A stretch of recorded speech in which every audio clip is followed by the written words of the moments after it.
Ms. Kanemba, you are now recognized for your opening remarks. Thank you. Chairman, ranking members, members of the committee, thank you for welcoming me to speak with you today. My name is Kanemba.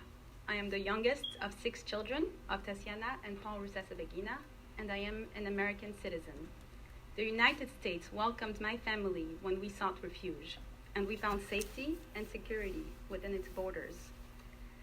I am a proud graduate of Northwestern University, and until 2 years ago, I was working in a job I loved in finance based out of New York City. In August of 2020, everything changed. Nearly 700 days ago, my father was lured from our family home in San Antonio, Texas, by an intelligence operation directed by the Rwandan government. He was kidnapped in Dubai and then illegally rendered to Kigali via private jet chartered by the office of the Rwandan president. He was tortured, subjected to a sham trial, and sentenced to 25 years in prison. The United States government has designated him as wrongfully detained, and the House has passed 2 resolutions already in support of my father and calling for his immediate release. Our family is extremely grateful to the House and to Congressman Castro and Congresswoman Kim for leading the efforts of this resolution. In 2021, I became the victim of NSO's Pegasus spyware. I was born in Rwanda, just prior to the 1994 genocide that made me an orphan. My birth parents were among the first victims of nearly 1 million people killed during the genocide, leaving my sister Anaïs and I orphans. Anaïs is a graduate of Georgetown University here in Washington, D.C., and she's here with me today. My father, Paul Rusesabagina, is a hero of the genocide. In 1994, he was the manager of the hotel in Kigali, and he gave refuge to 1,268 people in his hotel, risking his life every single day to push back the militia that was waiting outside, and not a single person was killed.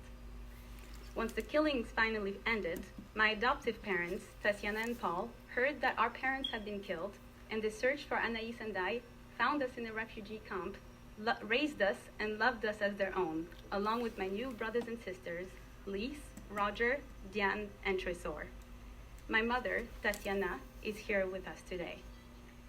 In 2004, this story was portrayed in the film Hotel Rwanda, and my father's name became known all over the world as a man of peace and virtue. In 2005, he was awarded the U.S. Presidential Medal of Freedom, the highest honor in our country. My father was given a platform, and he used it for good. He was critical of the increasing violations of human rights of Rwandans, calling loudly for democracy, freedom of speech and press, as well as truth and reconciliation for all Rwandans. This criticism turned him into a target of the Rwandan president, Paul Kagame. The campaign was targeted and brutal. Assassinations attempts against my father's life in Belgium, house break-ins and intimidation attempts. But my father was never intimidated because he knew that he had a responsibility to use his platform to be the voice for the silenced victims of the 30-year Rwandan dictatorship. President Kagame has called my father's kidnapping a flawless operation. It was flawless because Rwanda surveilled and tracked him in San Antonio, Texas, and publicly boasted about doing so.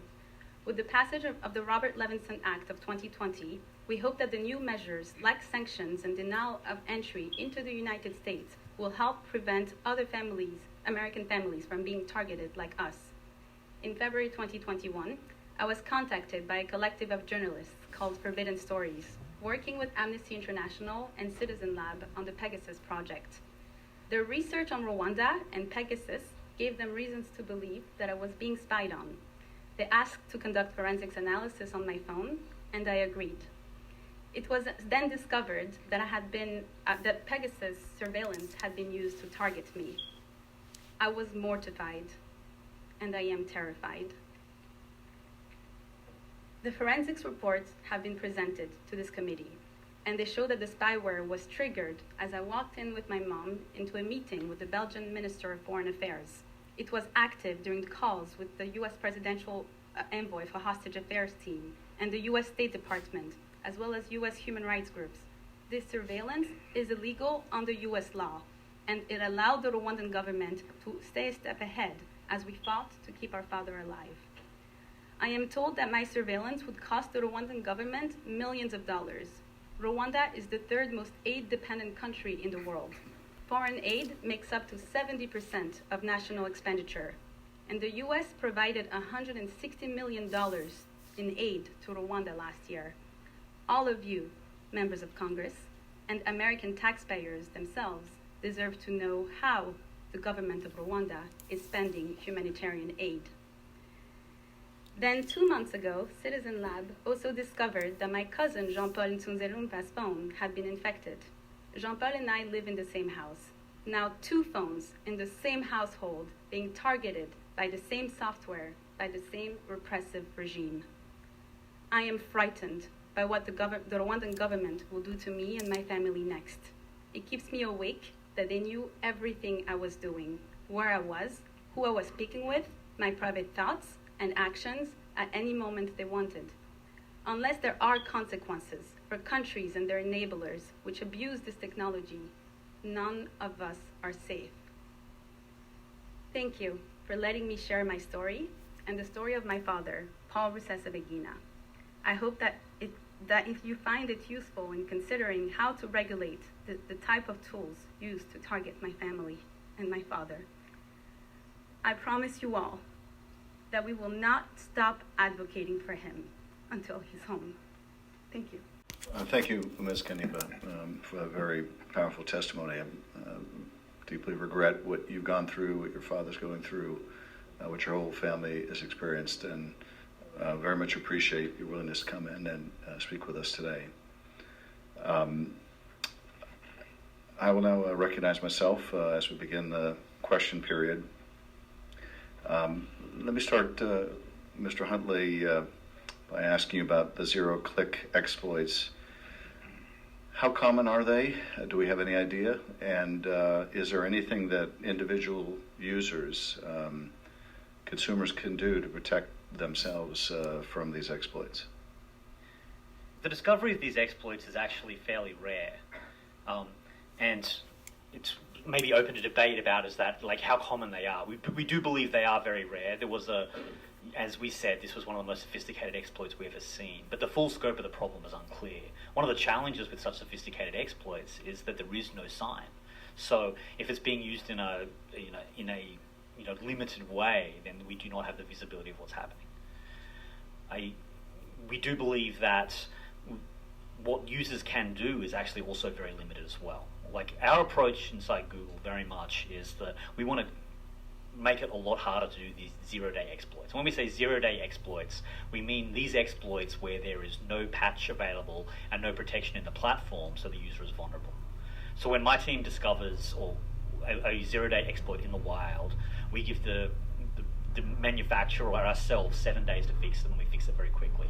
So, and that is the biggest protection we can do. What we have to do is secure these platforms, find the exploits in use, find the exploits that aren't in use yet, and then continue to secure these platforms, because that is the primary mechanism we have to protect users against these threats. The zero-click exploit in this case, the analysis actually showed that it had been in use for months. So that means that over that period of months, NSO customers were able to silently target any iPhone user they wanted. And Ms. Kanemba, who do you think is responsible within the Rwandan government or within Rwanda for the use of this technology against you? Within the Rwandan government, I'm not exactly sure, but I do know that they're responsible. They're the same people who kidnapped my father, who tortured my father, and who surveilled him for years, attempted to assassinate him for years. So I have no doubt that the only government responsible for this is the Rwandan government. And with respect to the Rwandan government, what has the U.S. government's response been to both your father's situation, but also the surveillance of your own phones, given, as you say, we provide a lot of economic support to Rwanda? Yes, so the United States government has designated my father as a case of wrongful detention, and Ambassador Carstens, the U.S. Special Presidential Envoy for Hostage Affairs, is dealing with my father's case. So we're very grateful for the efforts being led by the State Department and by the SPIHA office in working to secure my father's release. And as it relates to the spyware, I have been contacted by the FBI and other members of intelligence as well as in Europe, working to help protect me and help to try to make us feel safe. However, this technology is hard to detect, and they can always reinfect my phone if they wanted to, and so I still do not feel safe. And has there been any public or other response by NSO Group? They had been making the claim that their technology is not used to spy on Americans. You're an American, they spied on you, or their technology did. Have they made any comment about the use of their technology or why they provided it to the Rwandan government? I do not know. Thank you. Thank you very much, Mr. Turner. Ms. Kanemba, thank you so much for your compelling story and really for the heroism of your entire family.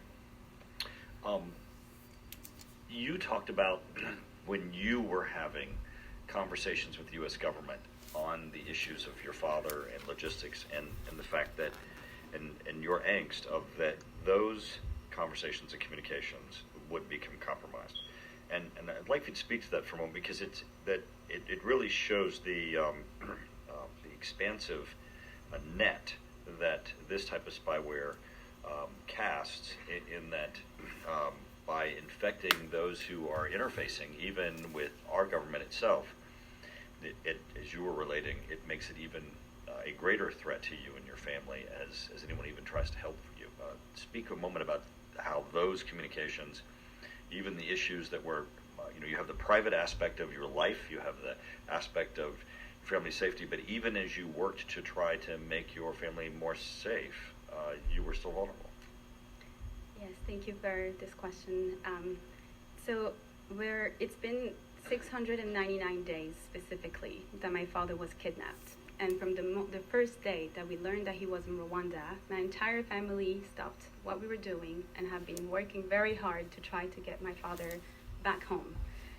Calling government officials all over the United States, sending emails and talking to as many people as we possibly can. And we know that the Rwandan government has also been trying to stop these efforts, whether it's trying to intimidate individuals like congressmen and congresswomen, women who are speaking out on behalf of my father on social platform, or whether it's printing lies in the media, or whether it's just trying to really intimidate us into silence so that we do not reach all the individuals that we would like to reach to help us put pressure on the government, to let the Rwandan government, to let my father go. And knowing that they had been listening to these conversations, to our efforts to secure my father's release, it is our right to contact our government officials. It is our right to advocate for the human rights of my father. And the fact that they felt they had the permission to just listen in to all these conversations and also attempt to stop these efforts from moving forward is unconscionable. And it's very scary to know that they had just this much access to us. My father is sick now. He had a stroke recently in prison, and he now has a hanging lip. And so the urgency is here. The urgency for my father to be allowed to come home is here. And so we know that we have to continue. We have to continue to speak out. We have to continue our work, regardless of with or without Pegasus in my phone. But this has definitely scared us and set us back in these efforts. And on a personal level, just the fact I'm a 29-year-old woman and I use my phone quite often, not only in the efforts to secure my father's release, but on my private conversations with my friends, and the fact that the same government that tortured my father, that is holding him hostage, and that has been trying to silence him for all these years, now also has access to my private messages and my conversations and my location. It is very, very scary. And of course, that's a part of the intimidation, the attempt to control, and the type of information that you would expect would be private. So thank you for your story. Let me just shift gears real quick. Ms. Kanemba, let me ask you, and this is not tech related, I'm just curious. Your father, I know, is a Belgian citizen, but a permanent legal resident in the United States. Had he made application for citizenship in the United States? I believe he had started the applications. And just curious, when did he start that application process? It was in 2020, beginning So- of 2020. So basically, the same year then he was abducted. Then, Yes. you think that was a contributing factor to their decision to abduct him prior to him becoming a U.S. citizen? That's a possibility, but we know that for many years they had targeted him and attempted to assassinate him, and kidnapping just was an added, and incarceration was the last drop. Well, thank you for being here. I appreciate it. Yield back. Carson. Thank you, Chairman. Ms. Kanemba, we are thankful for your efforts to not only free your dad, but to raise awareness of the monitoring of the Kagame government.